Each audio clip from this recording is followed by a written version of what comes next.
La leader et bonjour. Bonjour. Vous êtes journaliste francophone en Israël et malheureusement, comme beaucoup de mamans, vous avez perdu votre fils à Gaza le 21 juin 2024. Comment allez-vous depuis? Euh, Vous savez, mon fils Saadia, qui est, comme vous l'avez rappelé, a été tué à Gaza en juin dernier.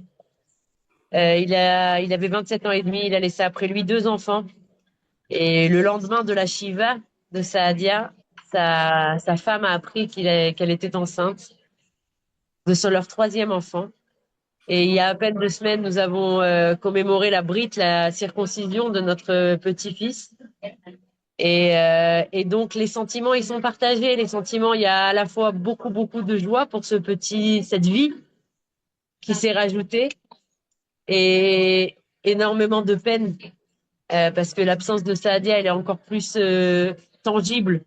Elle était tangible pendant la brite, elle est tangible tous les jours de plus en plus. La peine, elle ne baisse pas, elle ne baisse pas de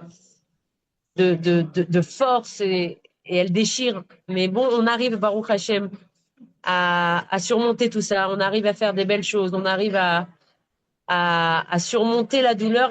En fait, on vit à côté d'elle, quoi. On vit à côté de la douleur et on apprend à la regarder les yeux dans les yeux et de lui dire que c'est pas elle qui nous définit. La douleur ne nous définit pas.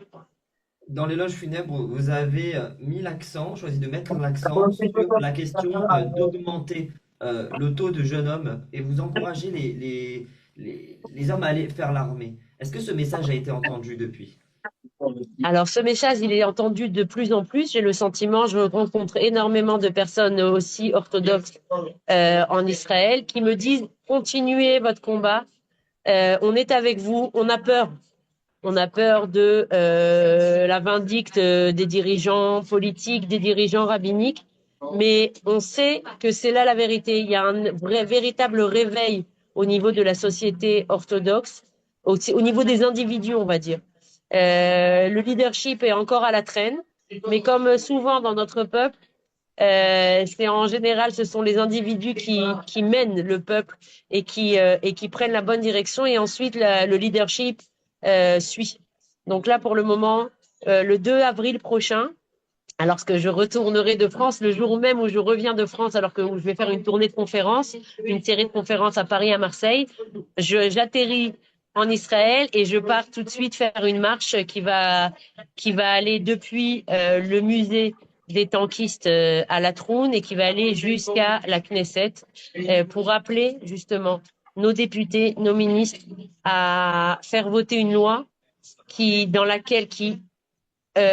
fera en sorte que tout le peuple habitant en Israël donne fasse partie en fait de l'effort commun pour sauver notre peuple, pour protéger notre peuple, tout comme mon fils l'a fait durant les 7 mois où il était réserviste, et dans le nord d'Israël et à Gaza. Alors, vous avez aussi déclaré, on a oublié qui on était, et il a fallu le 7 octobre pour savoir qui on était.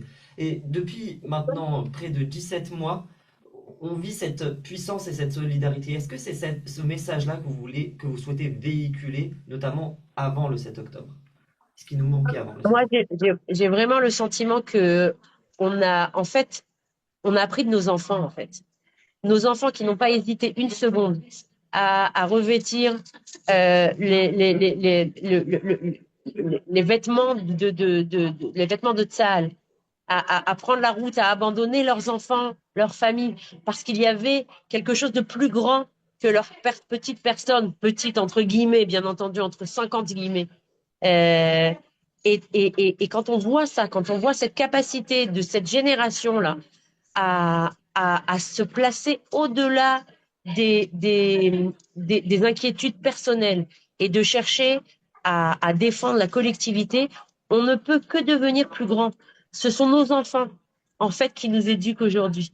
Et c'est vraiment le sentiment que j'ai eu par rapport, bien entendu, à Saadia, mais aussi par rapport à des centaines de milliers de réservistes qui n'ont pas hésité et qui n'hésitent pas encore aujourd'hui à se battre, qui ont laissé leur famille derrière eux parce qu'ils ont quelque chose de grand, ils ont quelque chose avec du sens, qui donne un sens à leur vie. Ils ne sont pas là pour rien.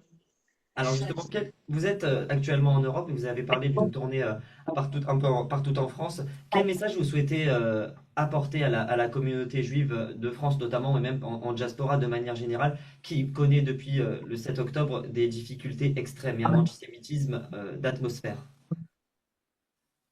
Il y a plusieurs messages que je souhaiterais faire entendre. Le premier message que je souhaiterais faire entendre, c'est que on a tous grandi avec l'exemple de la pyramide de Maslow. La pyramide de Maslow, je vous propose à tous nos auditeurs de regarder un peu sur Google. C'est en fait, c'est un sociologue, un psychologue qui expliquait que personne ne peut à donner du sens à sa vie s'il n'a pas d'abord un toit au-dessus de la tête, à boire, à manger, les besoins physiologiques essentiels.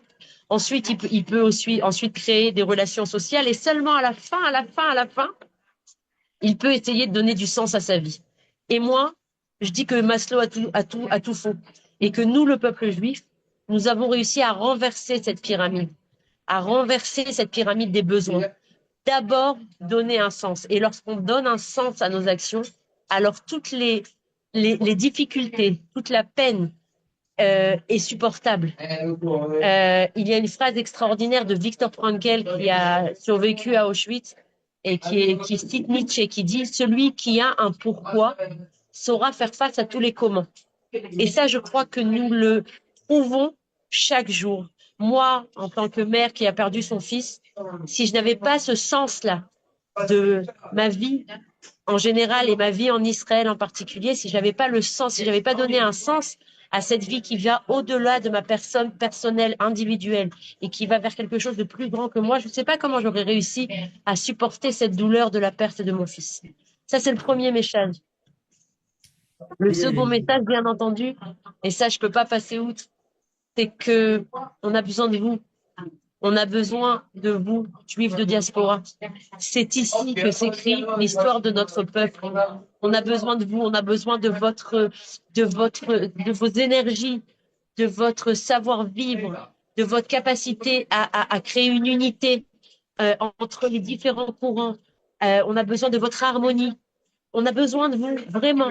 Et je pense que on est arrivé à un carrefour de l'histoire du peuple juif où on peut plus se permettre de se voiler la face.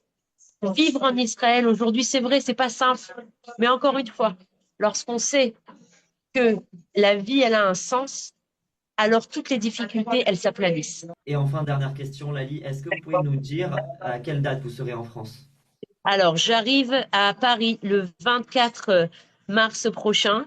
Ensuite, le jeudi suivant, je serai à Marseille pour le jeudi soir, vendredi et Shabbat. Et ensuite, dimanche, je reviens à Paris pour le Salon de la LIA et ensuite pour une autre série de conférences qui seront dimanche soir et lundi. Dans la journée et la soirée, je vais aller dans des écoles, dans des synagogues, dans des communautés. Je vais aller à la rencontre de mes frères et de mes sœurs vraiment j'ai vraiment besoin de leur soutien, j'ai vraiment besoin de les sentir avec moi et on a tous besoin de se sentir unis. Kol Israël, Arevim Zelazé. Merci beaucoup, Lali Deré. Merci Raphaël.